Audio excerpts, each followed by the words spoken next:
सभी दोस्तों का बहुत बहुत स्वागत है।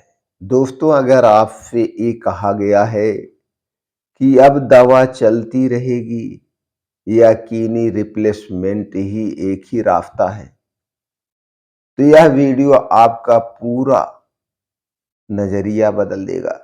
तो यह वीडियो आप पूरा देखिए, क्योंकि आज के वीडियो में दोस्तों आयुर्वेदिक ट्रीटमेंट हम बताने वाले हैं।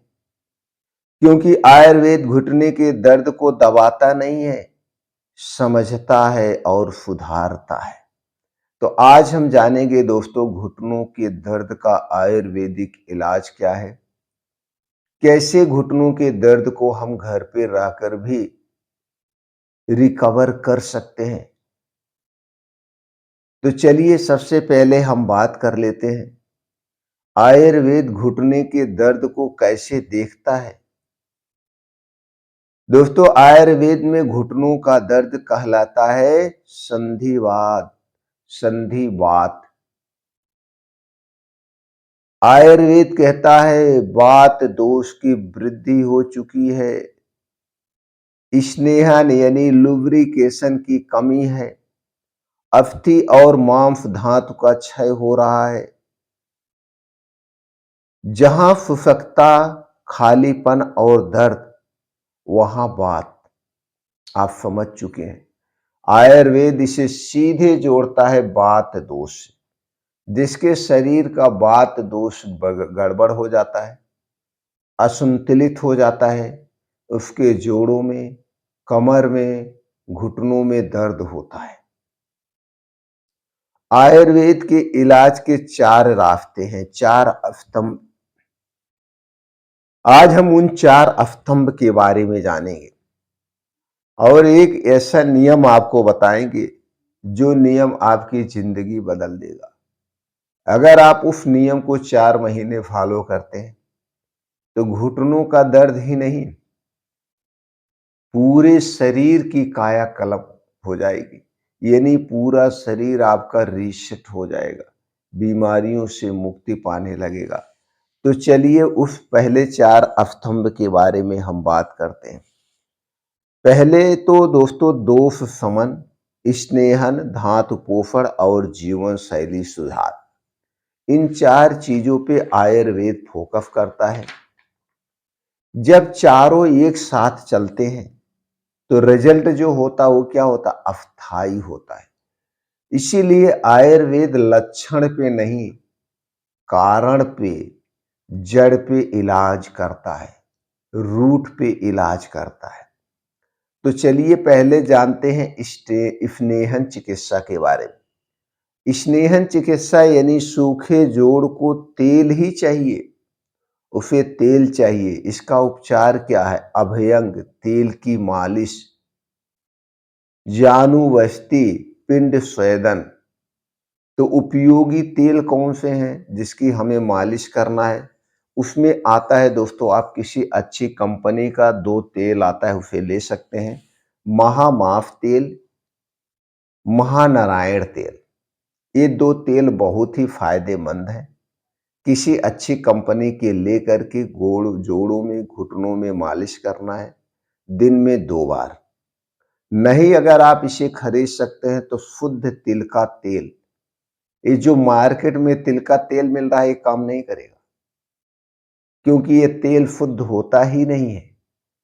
किसी के चक्की से जाकर के आप तेल निकलवा के लाइए शुद्ध तिल का तेल, या कंपनियों का तिल का तेल आता है, हालांकि वो भी शुद्ध नहीं होता है। जो आप अपने सामने तेल निकलवाते हैं वो तेल शुद्ध होता है। उसे आप लेकर के आप घुटनों में मालिश कर सकते हैं या पूरे शरीर में इसकी मालिश कर सकते हैं। इसीलिए इसे कहा जाता है अभयंग, यानी तेल की मालिश, वो भी तिल के तेल की मालिश वात रोगों के लिए बहुत ही फायदेमंद माना गया।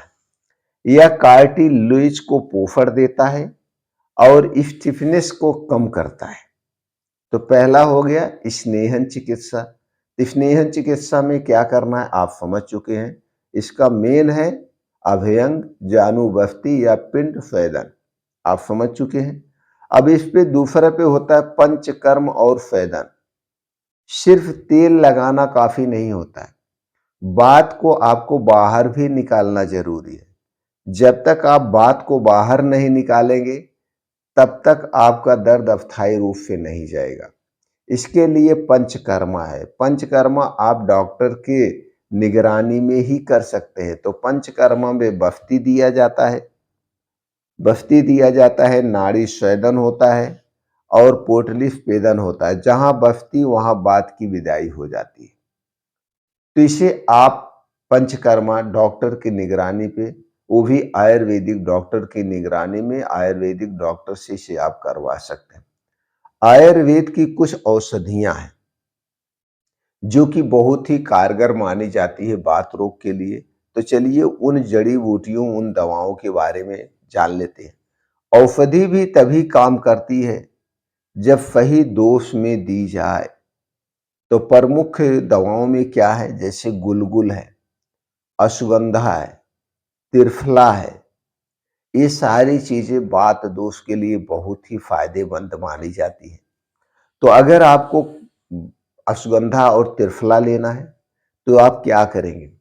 अश्वगंधा लेना है, रात में 1 चम्मच या आधा चम्मच आप ले लीजिए, दोनों तरीका। लेकिन अगर आप अश्वगंधा और त्रिफला दोनों साथ में ले रहे हैं तो 1 चम्मच त्रिफला, आधा चम्मच अश्वगंधा, ये दोनों का पाउडर रोज रात में खाना खाने के 1 घंटे के बाद गर्म पानी या गर्म दूध के साथ ले सकते हैं।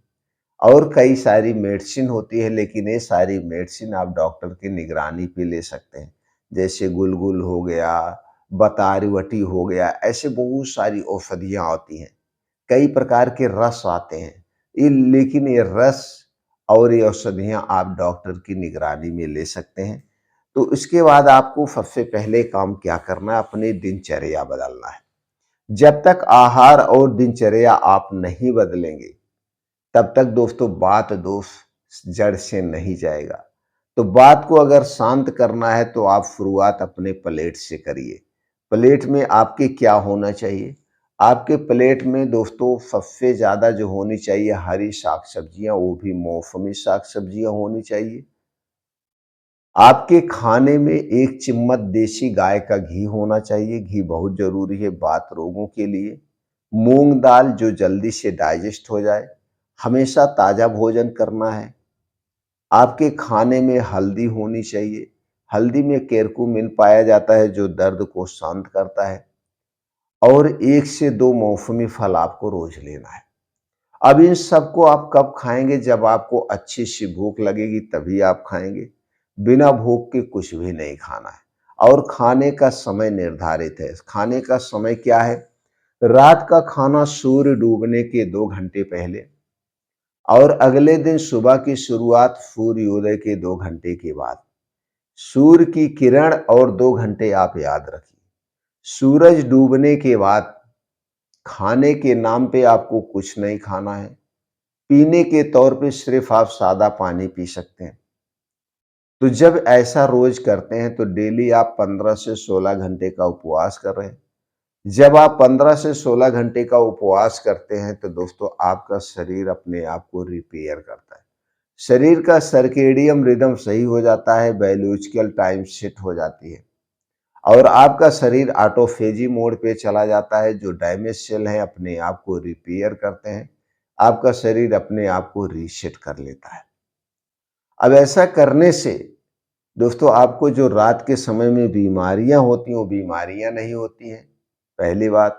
दूसरी चीज, आपके शरीर में कोई बीमारी है तो जब आप इसे 3 से 4 महीने फॉलो करते हैं इस नियम को, तो बीमारी आप देखेंगे शरीर छोड़ के जाने लगती है, क्योंकि आपका शरीर अंदर से स्ट्रांग हो चुका है। इस नियम को बात रोग में सबसे ज्यादा फायदेमंद है। इसके साथ साथ इसके साथ साथ आपको क्या करना है दोस्तों, कुर्सी पे बैठ करके एक बड़ी बाल्टी लीजिए जिसमें घुटने के बराबर तक पानी आ जाए और उस पानी को आप गर्म करिए 42 डिग्री टेम्परेचर यानी 42 डिग्री टेम्परेचर तक, और उसी में पैर डाल करके रोज शाम को 40 मिनट तक बैठ जाइए। पानी जब ठंडा हो जाए तो फिर गर्म कर लेना। तो जब आप गर्म पानी में बैठते हैं तो नसों में ब्लड सर्कुलेशन होता है सही। अगर आपकी बीपी बढ़ी है तो बीपी डाउन होगी और दर्द आराम मिल जाएगा। धीरे-धीरे आप रोज़ जब पानी में बैठेंगे तो घुटनों में जो स्टिफनेस है, दर्द है और जो ब्लड सर्कुलेशन सही से नहीं है, ये सारी चीज़ें अपने आप ठीक होने लगेगी। और जो अश्वगंधा त्रिफला ले रहे हैं, त्रिफला आपके कॉन्स्टिपेशन को खत्म करेगा, वात, पित्त, कफ तीनों में को बैलेंस करता है। अश्वगंधा नसों की कमजोरी को दूर करेगा, ब्लड सर्कुलेशन सही करता है, आपको अच्छे से नींद लाने में सहायक है।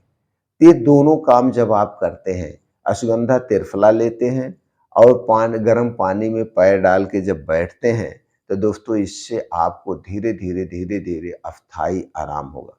अब आपके शरीर का वात दोष ना बढ़े, जो बढ़ा हुआ है उसे कंट्रोल में रखें, तो कुछ ऐसी चीज़ें हैं जो वात दोष को बढ़ाती हैं, उन्हें बिल्कुल नहीं लेना। वो कौन-सी चीज़ें हैं?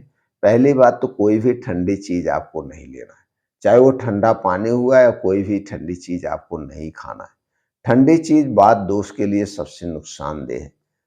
आपको रूम टेम्परेचर का पानी पीना है और गर्म खाना खाना है। चीनी, मैदा, रिफाइन से बनी हुई जितनी चीज़ें इन्हें आप बिल्कुल नहीं लेंगे। चाहे ये घर पे बन रही या पैकेट बंद है या किसी बहुत बड़ी फैक्ट्री में बन रही, इसे खाना तुरंत आप बंद कर दीजिए।